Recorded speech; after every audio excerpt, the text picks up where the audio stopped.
The Alternative Digitalk. Real issues, real talk.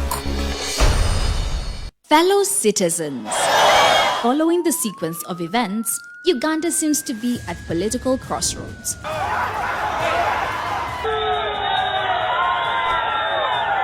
I'm not a servant of anybody.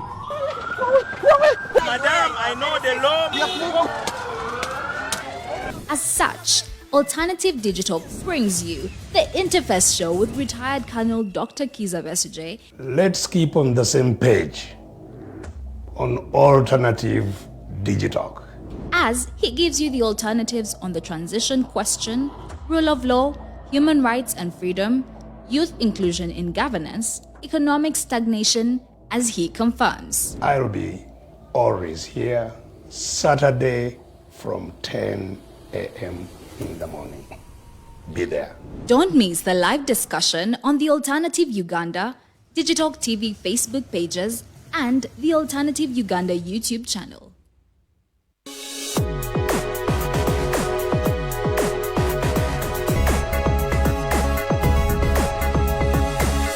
The Alternative Digitalk. Real issues, real talk.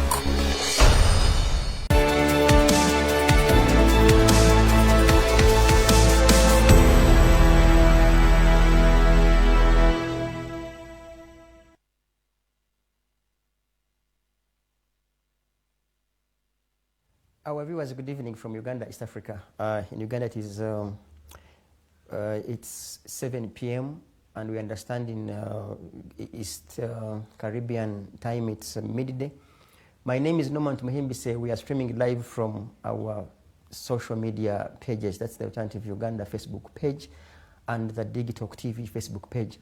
Streaming, we are in Uganda, East Africa, and in Kampala City in particular. I am not alone. I am with my co-host, who should equally say hello to our viewers, and then we see how we proceed. Yes, thank you very much. Very good evening, ladies and gentlemen, and good morning, good afternoon, depending on where you're joining us from. My name is Roger Stuyabwe, and it's a very great privilege today to be here in conversation with a gentleman who a lot of people follow, and I respect as an individual. We have some differences in beliefs especially, but I respect his opinion, and he's a very good gentleman. His name is Bishop. I think I can introduce him. Yeah, sure, yeah. You proceed. Yes, his name is Bishop. I think I'll call him Bishop because a lot of people have called him that. He's a spiritual person. He's called Bishop Joshua Maponga. He's a son of Lazarus from the greater kingdom of Mwenda Mtapa in Zimbabwe, where he was born. He also has been in countries in South Africa, the Kenya, he has been in Nigeria, he has been in Lesotho, he has been in a lot of countries. He's an author. He has authored at least 2 books, some of them I know. One is Going Places in the Spirit, that is almost in the spaces of decolonizing Christianity, as he likes to put it. And so he literally looks at Christianity and religion in the lens of the African perspective. So he's going to be talking to us about a number of those things. Another is So You Want to Be the Master. That is one of the other books he has had. He's a founder of Farmers of Thought. That means he's a thought leader. And he's an ordained Seventh-day Adventist. So that is the gentleman we have in studio today. We're going to be looking at a number of things, most of them Pan-Africanist, because he is a renowned Pan-Africanist anyway. So join us, Mr. Bishop. I think Bishop is better. Yeah. Bishop Joshua Maponga. Manero. Maswere say, please. Maswera. And a pleasure. Greetings to you and all your listeners around the world. All right. It is up to have you, Bishop. Bishop, please go ahead and say hello to our viewers, and then we shall definitely begin from there. Yes, I'm saying greetings to you. Greetings to you and all your viewers. Maneru Maswera say Taswera Maswerao Jambo Hatu Jambo. And I was also in Uganda. I went to Jaja, right at the birthplace of the Nile River there. And I hold that country very dearly. The Slens, the Runzuri Mountains, beautiful history where the Embo African tribes that migrated south, all of them were within the Waganda, the Tanganyika, and the Great Lake region. But I greet you and all your listeners around the world. Okay, thanks a lot. I want to begin straight away from this quote, and perhaps you'll allow me read it. It has some kind of a headline, rather title, saying Christianity versus Jesus Christ. Christianity has corrupted the gospel of Jesus by offering many denominations and enforcing traditions that create confusion and conflict among believers. Jesus did not teach that non-Christians will go to hell, but those who reject the truth of the gospel to follow sin, religion, and traditions will. Let's begin from there. So I wouldn't want to use the word so many, but some people say you sound like Antichrist. We do not know. So let's begin from there. Are you anti or otherwise? And then this could also guide our discussion in regards to whether most of the human beings are doing pro what the Bible, for example, preaches, and what is your thought? And then, proceed. I think for a start, it will be a waste of time for us as Africans to come around and we always argue religion. I wish we can be talking how to develop our countries, how to beneficiate our minerals, how to transform our educational institutions, how to infect and affect our entertainment, our policies, and how to transform our culture into currency, how to improve our governance systems. This obsession with this Jesus, this white, blue eye, never ceases to amaze me, because the very same Jesus you're talking about, the Europeans are not Christian. I lived in London, I've been to Europe, I've been to Ukraine, I've been to Germany, I've been to Netherlands, and those people are not Christians. So it looks like you as Africans are stuck with a religious system that those that started it are not even believing in it. But if you want me to become more academic in terms of the historical background of the Jesus mythology, Jesus did not even hear that name being used to be called on him, because the letter J only appears on the alphabet 500 to 800 years ago. And if Jesus was here 2,000 years ago, the question is, what was his name?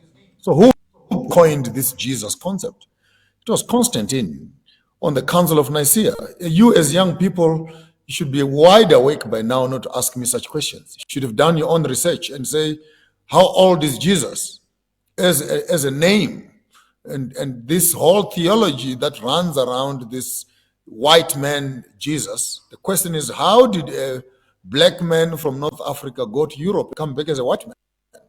And if you can't answer that, then you can't understand the depth of how colonialism has captured a seemingly African religious system based on the Jewish and the Hebrew mindset, colonialized it and used their religion as a form of colonizing the Africans. So, but I don't have time for that. Whether this is anti or pro, to me, that's not the issue. We're discussing here, we're discussing history, we're discussing facts, and there's no need for us to become emotional so that when I say Jesus never existed, you get offended, because Jesus is a myth in the language space and is only 500 years old.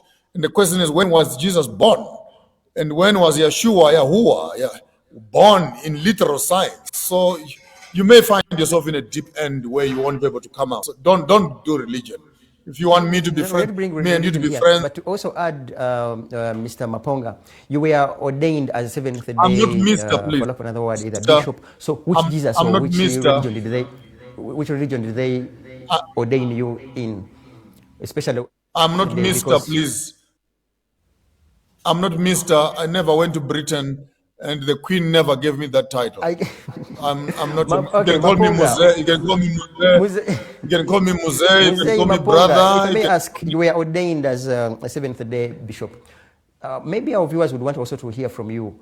So, which God or which Jesus, for lack of another word, did you learn about, so that you could now compile and find these facts that this Jesus is not the one that people should believe in or praise or pray through? So which Jesus is that you heard from the Seventh-day classes, if I may use that word? When you go to school, you will be a fool to say I must be a student and I must write the curriculum. I write that curriculum.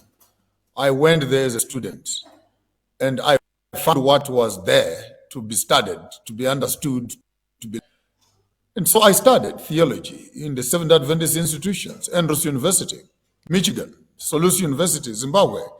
But I did not write that curriculum that teaches the supremacy of the white man above the black man. I did not write that curriculum that teaches that comes out as a book that was done by the British, King James, vis-a-vis the Ethiopian Bible. I was not there of Nicaea when they removed other books of the Bible and only picked up a few. I was not there. I studied the system that was already available. So if you ask me which one, I studied in the institution that was instituted. As you can hear from the word, institution.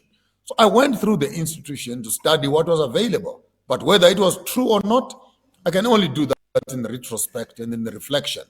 But truly speaking, we cannot avoid the fact that mercenaries and missionaries came together for the colonialism, religion, particularly Christianity and Islam. They find themselves as co-hosts, co-abusers, co-colonizers to the African people. I thank you. Just a little bit of a follow-up. You did say that we are not here to talk about, anti-Christ and anti-religion, but I also understand you're also writing a book which you call a Bible, according to Bishop Maponga. In this case, I want to think.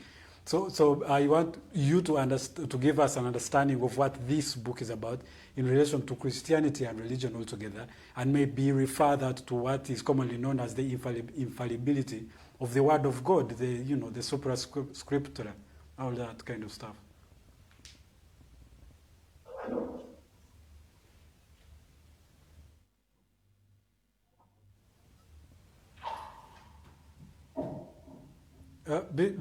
Bishop, can you hear?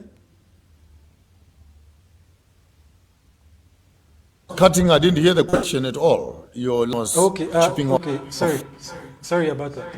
Let me repeat it. I said from the beginning when my co-host asked about your stand as far as religion is concerned and spirituality, and whether you're anti-Christ or not, you said you'd rather not discuss that. But I also understand you're writing a book which you refer to, sometimes you have called, sometimes you have referred to as a Bible, according to, let me say, Bishop Maponga. I want you to highlight on what this book is about, and in relation to the Christianity and the SDA that you belong to, that you subscribe to as a faith. Okay, the concept of the gospel according to Maponga J, which you may find out in your Bible, is called Kata Mattheon, Kata Lukon, Kata Ioanno, and Kata Matthew. The gospel according to. It's one event. 4 people come to the event, and each one of them writes the event, and they see it in their own eyes. In the same ideology, in the same understanding, I also decided to have a writing as to how do I now understand and interpret the events politically, socially, and otherwise from a political, spiritual, and religious perspective. It is a compendium of African oral traditions, which I have started now to put into text. So I am building a bridge between colonial religious activities and our African indigenous knowledge systems. I want to call that a gospel. Paul wrote the 60% of the New Testament, but that was the gospel according to a Judeo-Roman perspective, where Paul was now responding to the Corinthians, to the Colossians, to the Philippines, to the Romans, and etc. So, but we never, someone wrote something in relation to how the Africans on the continent are responding to the gospel. We don't do a letter of Paul writing to Ethiopia, writing to Egypt, writing to Sudan, or writing to South Africa. But does it mean that as Africans in the 21st century, we cannot reflect on the gospel principles, African cultural oral tradition principles, and find a middle ground so that we can actually begin to make sense of the gospel in the 21st century as Africans. And the principles that Yeshua, your Jesus, expounded on social dynamics, on political dynamics, on economic dynamics, how to run businesses, how to sacrifice, how to live with each other, do unto others you want others to do them. Those principles for me are international, from Buddhism to Islam, Christianity. So this for me, as an academician, as a theologian, as a qualified theologian, I have a right to get into my field of work and reflect in that field of work without apology and make an honest Afrocentric reflection which responds both to indigeneity, contextualization, and enculturation of the gospel within the African context. And as long as the gospel is propounding colonialism and that the African must sacrifice his land and give away his resources to the white man so that he can enter heaven, doctrines from demons themselves, I would not approve and sit around here as a theologian and approve such an amount of hogwash and a pile of rubbish, which further on reduces Africans to slaves in the colonial system. So this is an honest political, religious, social, contextual reflection. Have we become slaves because of the gospel? Have we become stupid because of the gospel? Have we become slaves because of the gospel? Have we given up our land to become slaves because we're looking forward to a new Jerusalem that is in heaven? But if God wanted us in heaven, then what? So for me, this is an honest reflection from a theologian and a cultural expert who is beginning to look at the religious, Christian, Judeo-based religious experiences and how does the African begin to respond to those ideologies in the 21st century. I thank you. Thank you. With how you sound and with what I have read or listened to, you seem to suggest that our suffering as Africans is attributed towards believing and adopting a foreign god. Could I be right? The list, economics and politics are based on religion, because governance and ethics and morality are based on the bearing. Who is responsible for your morality? Is it your community? Is it your government? Is it God? Is it your family?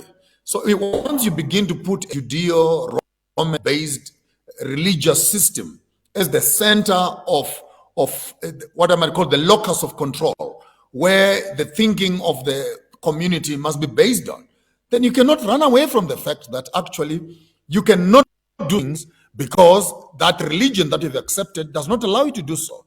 The Bible says, eye for an eye, tooth for a tooth. 50 years later, after taking, I must bring it back to me, the honor of the land. But because we are Christians now, give the other. You know, if a man takes your jacket, give him the jacket also. So you begin to have lots of tolerance of Eurocentric rubbish, which is hiding behind Christianity. Now you cannot fight a white man because it is evil space. Because white man is allowed to do that to a black man, but the black man can't do that to a white man. The white man can take black man's land, but they can't take a white man's land. Don't revenge, because the revenge belongs to the Lord. Such kind of thinking begins to control the political, socio-economic relevance of a community. And you find yourself as Africans constantly becoming slaves of a Eurocentric ideology. And this is controlled and reinforced by the religious system. Okay, thank you, Mzee. And how can you fight a white man? How can you fight a white man? How can you fight a white man when he looks like your savior? How can you fight a white man when he looks like your Jesus? You're right. Rogers, you have something? Now, Bishop, just a little bit about this. It's very important that you mentioned that you're a theologian. And so that is literally creates a foundation and basis for this discussion. I want you to give a perspective into what people commonly, especially youth theologists, call that the word of God is infallible and the sola scriptura. Sola scriptura, sola gratia, sola pistis, by faith and faith alone, by grace and grace alone, and all these ideologies, by scripture and scripture alone. Then you ask yourself, what is scripture? Because what you call scripture is an adulteration and a plagiarism of the Ethiopian Bible. It's not even scripture. Scripture will have more texts than what you are actually calling a Bible. So when you begin to say it's by the sola scriptura, are you saying scripture or are you saying the Bible? Because scripture is bigger than the Bible. Scripture is sacred literature, and all of it inclusive to the apocrypha, or pseudepigrapha, or extra biblical texts that are available out there, which the academic institutions have removed from the text for reasons best known to them, because the theology of those texts will challenge indigenous medicines, would challenge the ethnicity of Africans and people, would challenge the ownership of land, would challenge the graphic and the ethnographic and the drawing of Jesus. Maccabees says, don't draw God. So the European would not allow those verses to come into the text, because some of those texts would challenge the very essence of their functions as a Catholic church. So there's no Christian church that can come around and try to say we are Bible in the Bible alone, when you don't even have a definition of what is the Bible, what is scripture, what was included, what was excluded. And when you say by the Bible and the Bible alone, which Bible? By grace and grace alone. Whose grace? Whose grace? The grace of the Queen, the grace of the law, the grace of tradition. Who must give who? Who must give who grace? Because grace means that as Africans, we gave the white people grace. We allowed them to come onto the land and abuse us. That is grace. But grace alone cannot survive without justice. So we need to understand and begin to decolonize, re-engage, realign our mindsets to say the ideologies of a Eurocentric theology, are they honest and truthful to the African problem? Are they honest and truthful to African land ownership? Are they truthful to economic adjustments and economic development? Does the religion address that? And by the way, let me ask you as young people, when does a religion, your Christianity, allow the black man to have back his land from the white man? Can I ask you that question? I don't think so if religion cannot address our very core issues that are the reasons of our misery and poverty and economic and religious and political governance systems, if religion cannot address that, if Christianity cannot address that, then Christianity is irrelevant to the African people. It has become a pacifier. Mzee Maponga, this is another question. Now we cannot revenge. With how you cannot revenge to the white man, because the Bible says revenge belongs to God. Now we can't challenge the white man because the white man is God. So we must tolerate nonsense. We must tolerate abuse. We must tolerate colonialism, because Christianity tells us that we must wait for God to revenge for us. Mzee Maponga, is there anything small, however small as a crystal it may be, in this whole Bible for which you are creating an alternative? Anything, just in this, Christianity, okay, the white God, for lack of another word. Is there anything that you have found that is slightly important, or, that is fair, or in its I found something very important. The God of the master and the God of the slave are not the same. Rogers, yeah, what did you get here? That is very important. But Bishop, let me ask you just one more. You're the gospel according to Bishop Maponga. Is it now in relation to the Ethiopian Bible, the one that has the 84 books, of course, one that you feel like is complete? Is it the same? Is it related? I am coming from the kingdom of the great Zimbabwe, right in the south. I grew up with my grandfathers. I have oral traditions that I have received, knowledge systems that I have received, which builds a society. How to marry, how to live, how to plant, how to harvest, how to build the community, how to govern, and how to what. And I think this, for me, begins to speak to the spirituality of the African.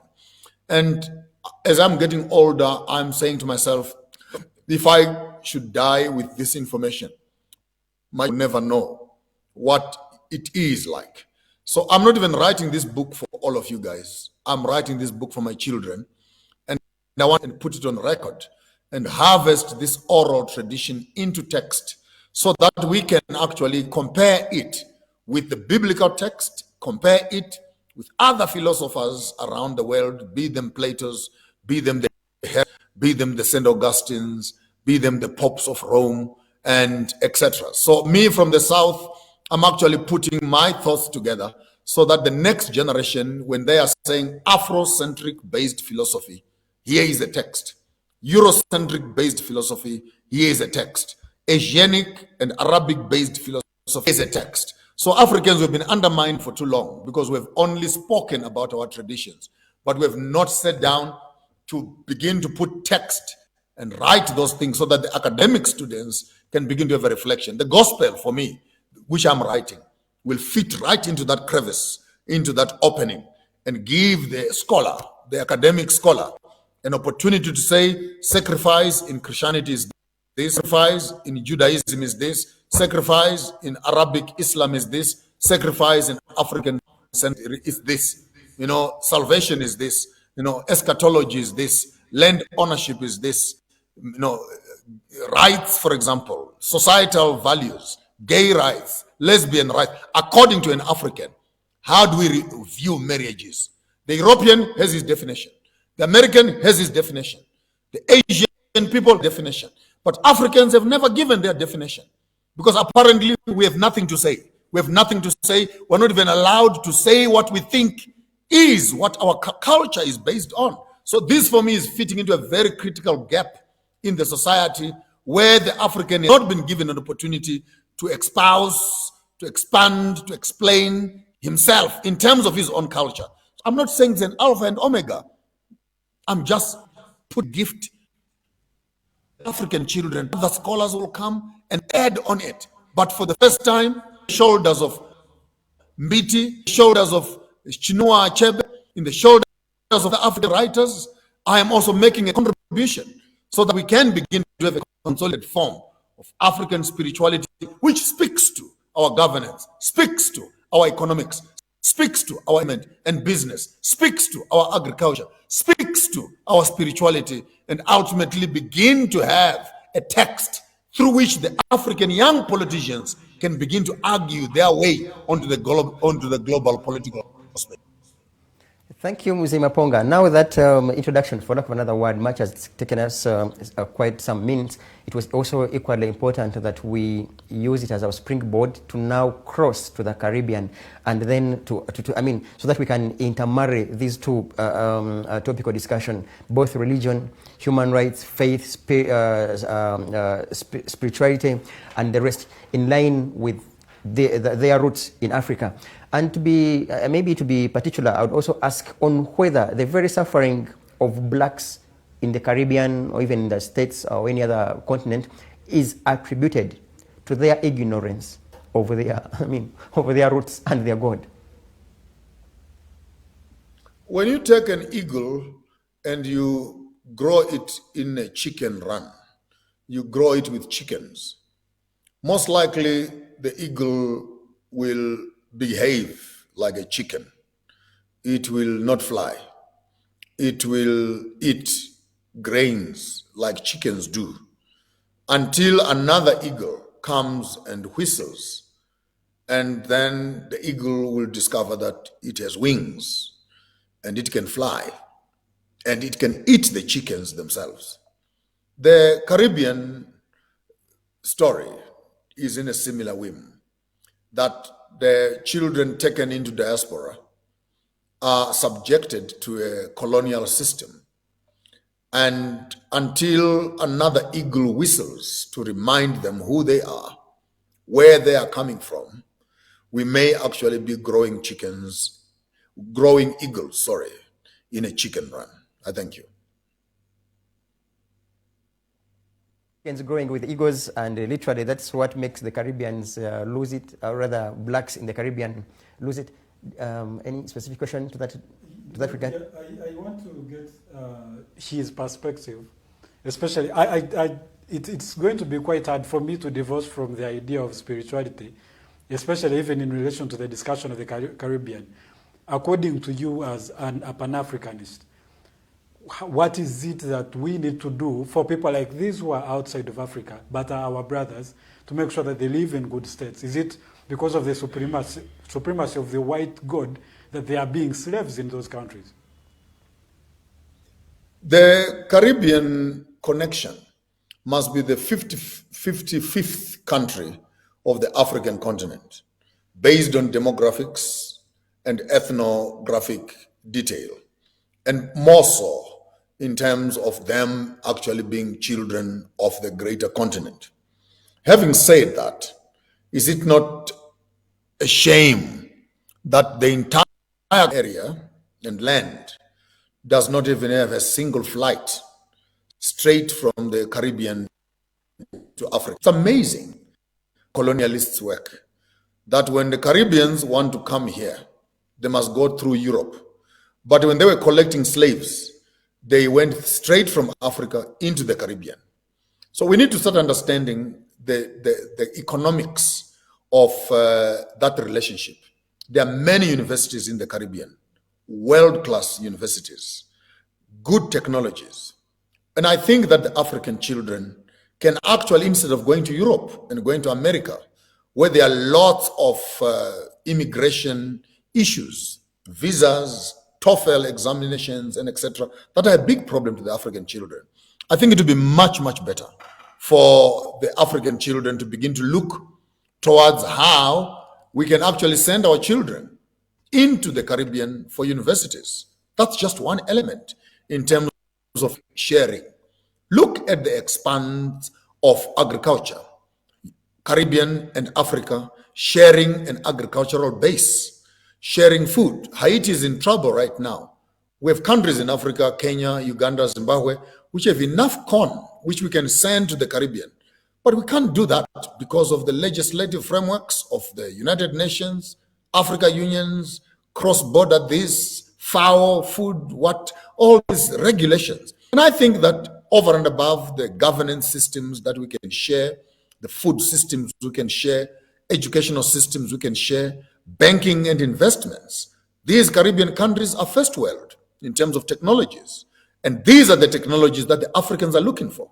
Instead of us as Africans being worked up about the Chinese and the Europeans who are colonizing Africa, we need the Caribbeans, we need the Negroes, the Black Americans, to put their monies together, the Tyler Perrys, the Morgan Freemans, the Denzel Washingtons, the Jay-Z's, the Kanye Wests, to come to Africa and colonize Africa as fellow blacks. I'm using that only, so that we can begin to marry our resources as Africans with their economics, those who already live. And by mentioning some of those people in America, we know even people such as what's his name, Sidney Poitier, who made it in America. Their background is actually in the Caribbean. So we actually have a good relationship in terms of the Caribbean and North America. But all of them belong to this Black African group. So it is important that African politics, religion, spirituality, economics, entertainment, education begin to look into the Caribbean space and say, how do we marry the brains of the Caribbean and the resources of Africa? And I think that's a winning formula. Instead of fighting the Chinese and the Europeans, who would rather be dealing with fellow black brothers and sisters from the Caribbean. And I think one of the first things is to open up the means of transport between the Caribbean and Africa and allow tourism and education and even marriages. And when marriages, we must come and marry here, we must go and marry over there. And we begin to create relationships between Africa and the Caribbean nations. Mzee Maponga, in that very angle, I want to ask you, you have had an opportunity to preach the gospel, across the globe. Particularly, have you had an opportunity to meet for example, some leaders in the Caribbean, either in Trinidad and Tobago or Guyana, to also advise and or suggest what you are suggesting now? And if yes, what has been their response? We are in conversation with some gentlemen in Guyana, Joseph, who is in Guyana. We're talking to the parties there. There's a function that is being organized to put up the Caribbean Pan-Africanists together. And we can actually, I've been invited to come and become part of that conversation. It's a start. It's a start. I've hardly moved on to the Pan-African space almost some 5-10 years ago. I'm wet behind the ears. I would like to extend that and begin to meet my other counterparts across the continent. But yes, conversations are underway, and these are some of the things we're talking about: transportation, education, and food security, to mention but a few. And Bishop, now especially in relation to that area of the continent, the Caribbean, how do you think the Africa as a continent as a whole, of course as a motherland, can be of help, especially as far as human rights and discriminations and those violations are concerned? How is it that we can help? How can we be of help? We can't even begin to talk about human rights because the people who are teaching human rights don't even respect the human rights. So for me, human rights is Black Lives Matter, for example. Right under the nostrils of America, you are having some of the biggest violations of human rights. You are having human rights violations in Libya that the Americans did, human violations in Syria, human violations in Afghanistan, human violations in Japan, dropping of the Hiroshima bomb in Japan, human violations in Vietnam, human violations in Czechoslovakia. Who talks about human rights when the countries that claim to be the propagators of democracy and human rights don't even respect the human rights? So when you mention such words, you tend to create a big problem because you are using a colonial stencil of human rights which only pertains to allow us to abuse you as long as we want to abuse you. And when you retire, it's crime against humanity. Now, I mean, people are dying in Ukraine under the pretext of human rights. Who has rights to manufacture weapons and kill other children? So the human rights idea for me is to allow the African who has been disenfranchised culturally, who has lost his history for 400 years as a slave in the Caribbean. Human rights is self-actualization. Can you reparate? Can you pay back? Since you came here and you had enough ships to come and collect them, can you allow those who want to come back to come back? To me, those are real rights, because you're now talking about identity. How do we reinstate ourselves? Those who want to stay there can stay there. But we need to start talking about what are rights. We cannot just have rights to put an X on a ballot box. For me, rights are much more than that. It is respect of life, respect of culture, restoration, retribution, reparations, repatriation, and everything else. So we can't even begin to look into the American and the European eyes and talk about human rights when they can't practice a single act of human rights. And when you take me away from my parents, can you take me back to my parents? And I think that is the first right. Bishop Maponga, you're interesting. And honestly speaking, it's one of those greatest opportunities that we have you here to now ask another question. You know, you are, of course, as you sound, you are against even the term human rights. What is another alternative word that would suit and substitute the human rights, the westernized human rights, and vis-a-vis that African word that would substitute that human rights? Self-determination. Self-determination.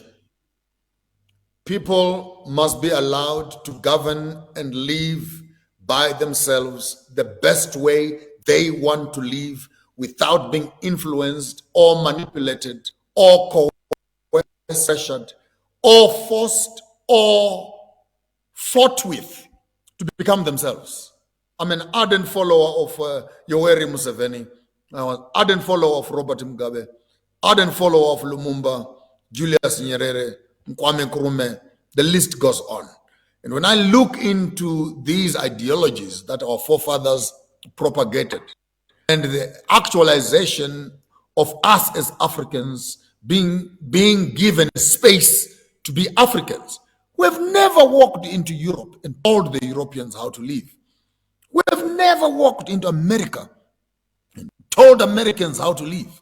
We've never walked China and told the Chinese how to live. How dare you walk into Africa and tell me how to marry, how to live, how to worship, how to dress, how to work, how dare you come into my house and tell me when to sleep with my wife? How dare you come here and tell me how many children I must have? I never told you how many children you must have.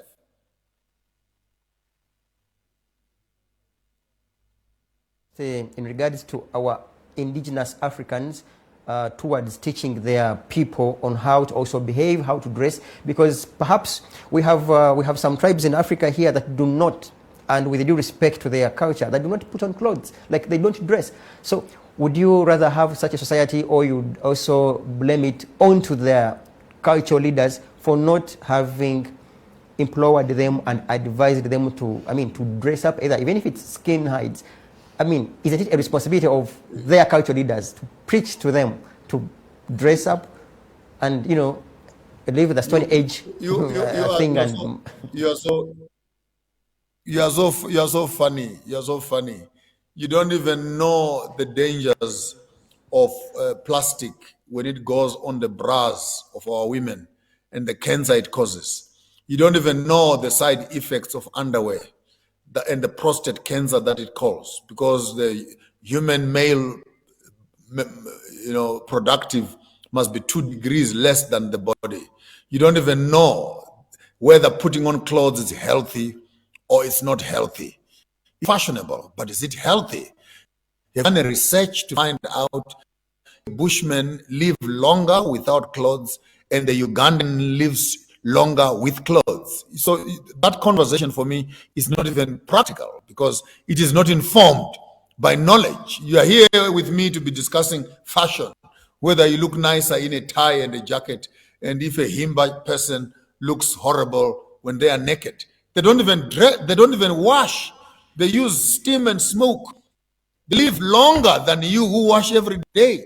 At the end of the day, if civilization is measured by mortality rate, then go to the Khoisan, go to the Himba, go to the Bushmen, go to the Hottentots, go to the Aborigines, and find out, are they in their primitiveness? Are they living longer or they are living less? And if you in your civilization are living shorter, then you are uncivilized. If you hear what I'm saying. This is another one from me again. For some theorists, one will say you would rather, and this is not my theory, but we have read elsewhere that it's not about how long one lives, but rather the impact that person lives on Earth. Because now one would wonder on whether the Bushmen, as we have put it, and we have read about them, we personally have read about the Khoisan, the Khoi of South Africa, and then one asks, okay, fine, save for discovering maybe fire, what else did they do? And then the other person would also ask, isn't it also fair to pick what makes sense from the so-called civilization and we intermarry it with some bit of our cultural norms, and then we have this globe move forward, than saying that everything, as we call it, civilized is trash, and also everything that is, interpreted backward is what rather we ought to maybe carry on. Isn't it fair enough that we intermarry a few basic goods in the so-called civilization, we intermarry it with the indigenous norms? If I cut off your leg,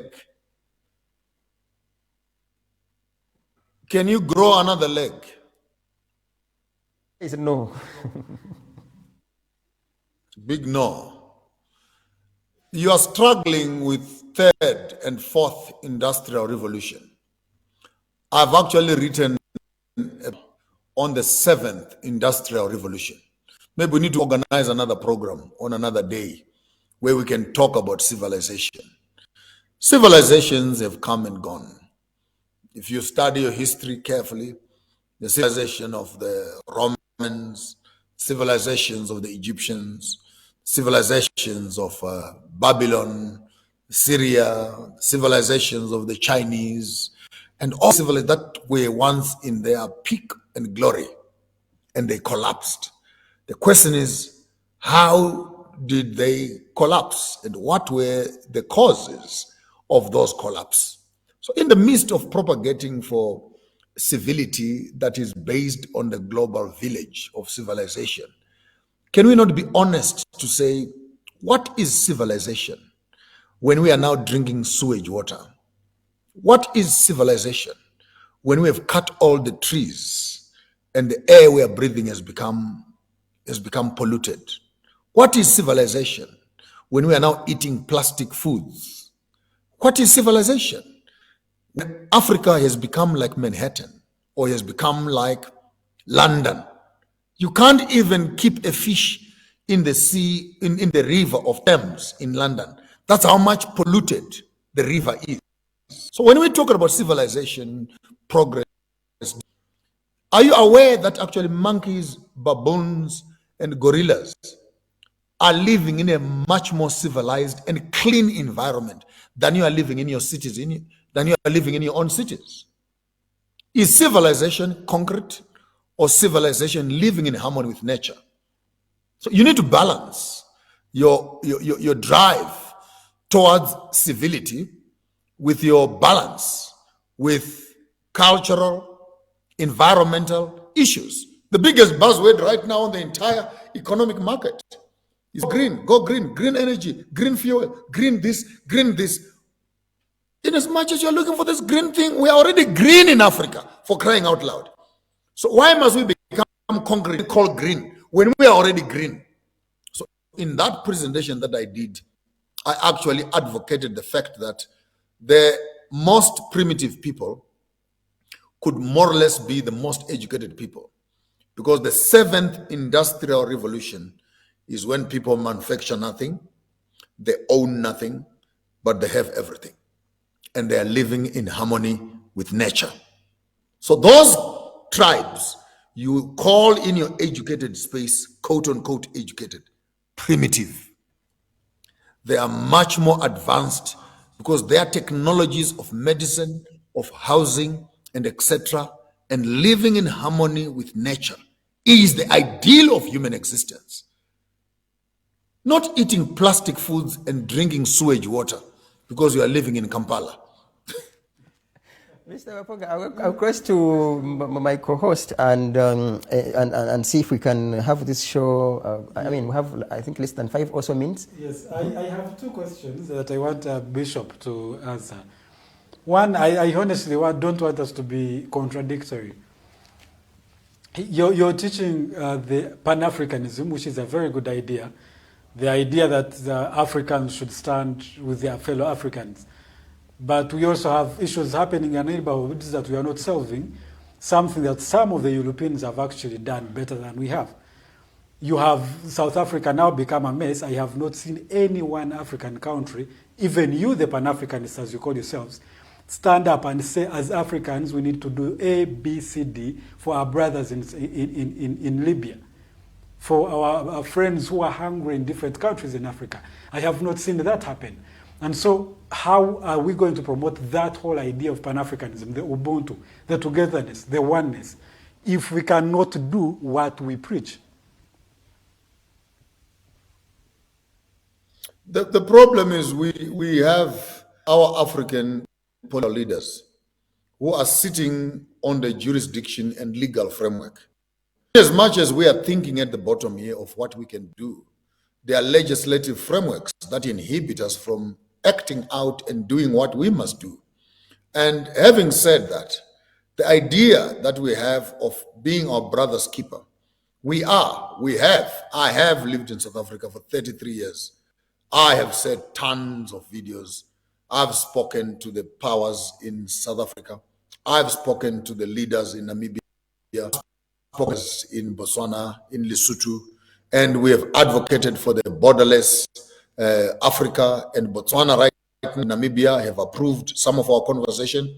Botswana and Zimbabwe are now in conversation to begin to approve on that. Trades and other things are happening. The fact that we are not necessarily mentioning everything on our social media space does not mean that privately we are not working with various political heads to implement those ideologies. But having said that, you as young people need to start coming on board so that we can add value.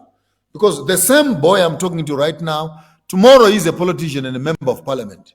You will do worse than what Museveni has done.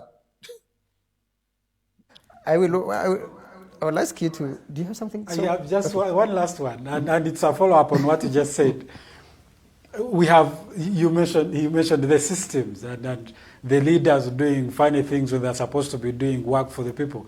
With the broken systems in Africa, how are we going to help each other, and even those, especially in the Caribbean, now owing to the discussion today, of course, exploring the African-Caribbean relations? It takes, number one, our sporting activities. We need to marry the two continents and begin to have some play there. Arts and, transportation issues, as I've mentioned earlier on, political conversations, food security issues, mining technology, sharing technologies. There needs to be some movement. So what I'm looking at maybe for a start is actually a summit, an African summit, a Caribbean summit, then a joint summit between the Caribbean and the Africans, which can create the market for the Caribbean in Africa and create a market for the Africans in the Caribbean. It starts off with conversations. We need to bring the two continents or the two parties onto the table and begin a meaningful discussion. Uganda needs to send its students to the Caribbean instead of sending them to Europe. We need to send our exports to the Caribbean instead of sending them to the Arabs and to the Chinese. It takes a deliberate move to say, how can we foster relationships between countries? And I'm very glad your president is beginning to move in a very direction in terms of this Pan-African space, where we can begin to realize meaningful relationships between the Caribbean and the African continent. In just in a minute or so, I think we will definitely ask you to, to share with the whole world about your closing remarks, and also pledge that by God's grace we shall, by the African God's grace, we shall look for you and have you once more to share more. Because there are so many things that we haven't tackled, given the factor of time. But then we cannot take your time for granted. It's been a very wonderful discussion, at least from us, and we should keep on. Looking for you to share with us your shooting parts, and then we move forward to another program, sir. We are one. We are one. We are one. And let not our borders, political borders, divide us. We are one big continent. Strong, 2.4 billion people standing strong. And we need to convert this population into our economy. We need also to harvest our culture into our currency and begin to build for ourselves the Africa that we want. And for me, that nothing beats unity. Nothing beats unity. We need to work together, think together, and as a continent, we can build a legacy for the next generation. I thank you. Yeah, your parting shots, we cannot add even a single word. Maybe from Rogers to say goodbye and perhaps catch you some other time. Mine is Maita Basa. Thank you. You've been memorizing some Shona words, yeah? But thank you so much, Bishop.